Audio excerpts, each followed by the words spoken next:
नमस्ते। चलिए आज एक सफर पर निकलते हैं। एक ऐसी चीज को समझने के लिए जिसके बारे में सब बात करते हैं लेकिन जिसे समझना बहुत मुश्किल है। इंटेलिजेंस, या जिसे हम बुद्धि कहते हैं। शुरुआत एक बहुत ही आम सी बात से करते हैं। कभी हुआ है ऐसा कि एक छोटी सी गलती हो गई और किसी ने कह दिया तुम में तो बुद्धि ही नहीं है। ये एक छोटी सी बात दिखाती है कि इंटेलिजेंस का ये जो आइडिया है ना, ये हमारी रोज की जिंदगी में कितना ज्यादा मायने रखता है। अब सवाल ये है कि आखिर ये बुद्धि है क्या? सदियों से बड़े बड़े थिंकर्स इस सवाल में उलझे रहे हैं, लेकिन साइंस ने इसे नापने की, इसे समझने की जो कोशिश है वो अभी कुछ ही वक्त पहले शुरू की है। अच्छा, तो चलिए जरा इस टाइमलाइन को देखते हैं। ये जानना बड़ा मजेदार है कि कैसे कुछ गिने चुने लोगों ने बहुत ही कम समय में इंटेलिजेंस को समझने की पूरी बुनियाद रख दी। तो ये जो पहला इंटेलिजेंस टेस्ट था, आखिर ये था कैसा?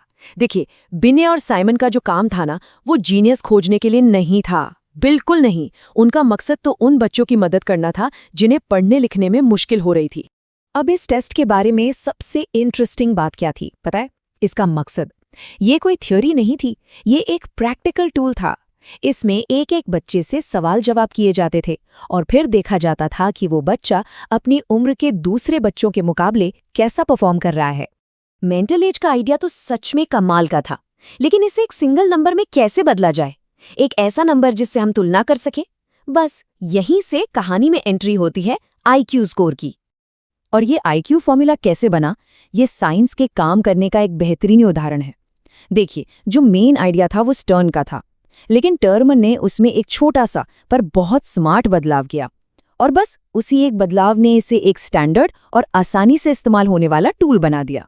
तो अब हमारे पास इंटेलिजेंस को नापने का एक तरीका तो था, लेकिन इसके साथ ही एक नई बहस शुरू हो गई।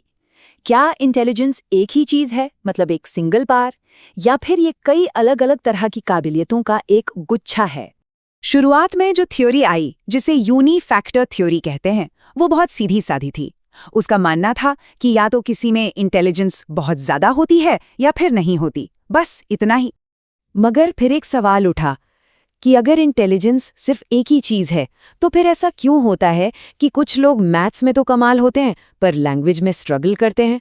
इस एक सीधे से सवाल ने ना इस पूरी थ्योरी की कमजोरी को सामने ला दिया, और यहीं से नए, ज्यादा कॉम्प्लेक्स आइडियाज के लिए रास्ता खुला।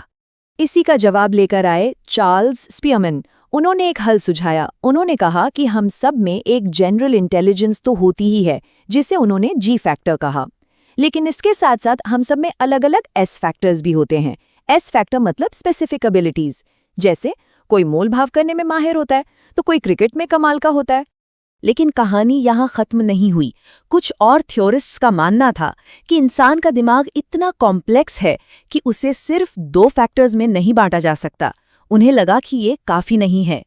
E.L. थॉर्नडाइक ने एक बहुत ही फैसिनेटिंग आइडिया दिया। उन्होंने कहा कि इंटेलिजेंस हजारों छोटे छोटे आजाद एलिमेंट से बनी है, पर इसमें एक बहुत बड़ी कमी थी। वो इन एलिमेंट्स का नाम ही नहीं बता पाए, जिससे लोगों को ये थ्योरी थोड़ी अधूरी लगी। तो यहाँ पर जो सबसे जरूरी बात है वो है नजरिए में बदलाव। पहले बात हो रही थी रेत के बिखरे हुए कणों की, और अब बात हो रही है एक ऑर्गेनाइज्ड ग्रुप की।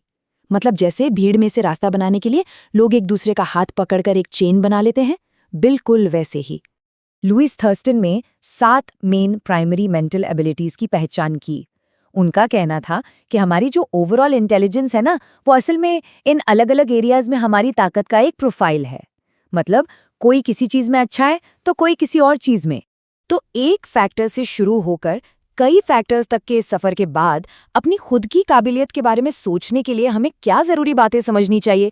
तो सबसे जरूरी बात क्या निकल कर आती है? यही कि हमारी जो बेसिक आईक्यू है वो शायद एक उम्र के बाद, करीब 16 से 18 साल की उम्र में एक जगह आकर रुक जाती है। लेकिन नई स्किल सीखने की, नया ज्ञान हासिल करने की जो हमारी क्षमता है, मतलब हमारा हॉरिजॉन्टल ग्रोथ, वो जिंदगी भर चलता रहता है। तो ये पूरी बातचीत हमें दिखाती है कि इंटेलिजेंस का कोई एक सीधा साधा जवाब नहीं है, और ये हमें एक आखिरी और बहुत ही पर्सनल सवाल के साथ छोड़ जाती है, जिस पर हम सबको सोचना चाहिए।